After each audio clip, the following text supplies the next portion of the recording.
सुरयान साहब, आप ही एक बार हमें ये समझाइएगा सर कि जब दिल्ली में कोई मकान बन रहा होता है तो उसके लिए क्या नियम है सर? जनरली कहा जाता है कि नेशनल बिल्डिंग कोड आप फॉलो कीजिए, क्या ऐसा दिल्ली में होता है?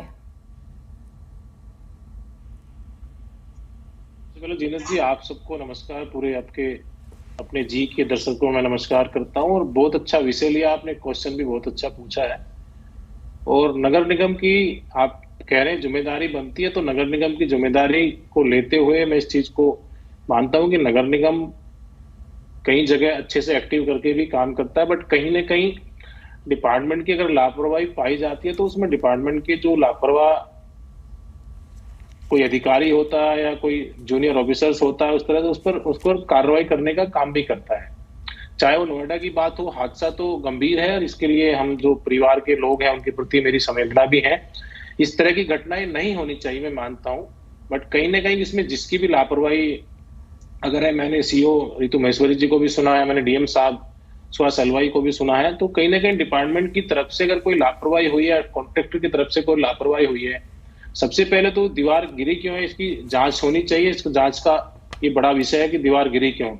जब तक इसकी जांच नहीं होगी, इसकी जांच का पता नहीं लगेगा, तब तक किसी पे कार्रवाई करने की हम बात नहीं कर सकते। बट ऑब्वियसली हादसा हो तो इसमें कार्रवाई बनती है। डिपार्टमेंट की लापरवाही है तो डिपार्टमेंट के खिलाफ कार्रवाई होगी, और अगर कॉन्ट्रैक्टर की तरफ से लापरवाही है तो कॉन्ट्रैक्टर के ऊपर कार्रवाई होगी। ये तो सर ये तो आपने इस प्रकरण की बात की ना सर। मैं आपसे वैसे समझना चाह रही हूँ, दिल्ली में अगर आप कहते हैं तो मैं आपके सामने फिर एग्जांपल्स रख देती हूँ कि दिल्ली में कब कब कहाँ पे क्या क्या हादसे हुए, ताकि आप हमें समझा सकें सर। देखिए ना, सेंट्रल दिल्ली में इमारत गिरने से मलबे में दबकर 2 मजदूरों की मौत हो गई 25 अप्रैल 2022। दक्षिण दिल्ली का मैं जिक्र करूंगी, सत्य निकेतन में इमारत ढह गई, 2 मजदूरों की मौत। दक्षिण दिल्ली के ही कहा मैंने जिक्र किया अभी, दिल्ली के भजनपुरा में कोचिंग सेंटर की छत गिर गई, 5 बच्चों की मौत, तारीख है 25 जनवरी 2020। सब्जी मंडी इलाके में इमारत गिर गई, राहत और बचाव कार्य शुरू हो गया था 13 सितंबर 2021। कश्मीरी गेट के पास निर्माणाधीन इमारत गिर गई, 4 मजदूर जख्मी। दिल्ली के पीरागढ़ी में आग लगने से बिल्डिंग गिर गई, कई लोग फंस गए, 2 जनवरी 2020। 100 साल पुरानी 4 मंजिला इमारत दिल्ली में गिर गई। सिटी सेंटर डोंगरी हादसे में भी बचाव, आपको पता ही होगा, बचाव कार्य चला।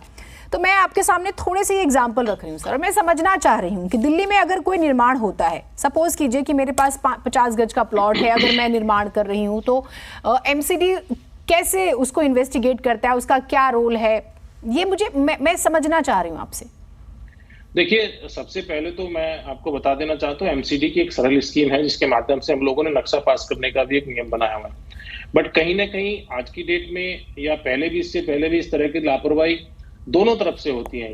ये जो कंज्यूमर है, जो बनाने वाला है, उसकी तरफ से भी होती है, और जो डिपार्टमेंट है, कहीं ना कहीं डिपार्टमेंट के पास स्टाफ की कमी होने के कारण कहीं ना कहीं डिपार्टमेंट की तरफ से कहीं ना कहीं लापरवाही देखने को मिलती है।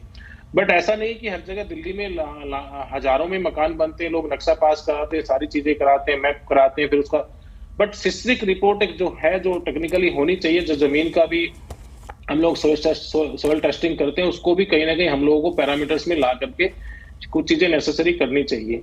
ये ठीक है कि इस तरह के हादसे नहीं होने चाहिए, बट कहीं ना कहीं इसमें जिम्मेदारी जो ओनर है उसकी भी बनती है, जो डिपार्टमेंट है उसकी भी बनती है। और हमें हर चीज को हम लोग, मुझे लगता है कि हम लोग अगर इसको मैप पर लेकर आए, इसको नक्शे पर लेकर आए, इसको पेपर्स पर लेकर आए, तो मुझे लगता है इसमें ज्यादा सुविधा और ज्यादा सुरक्षा रहती है।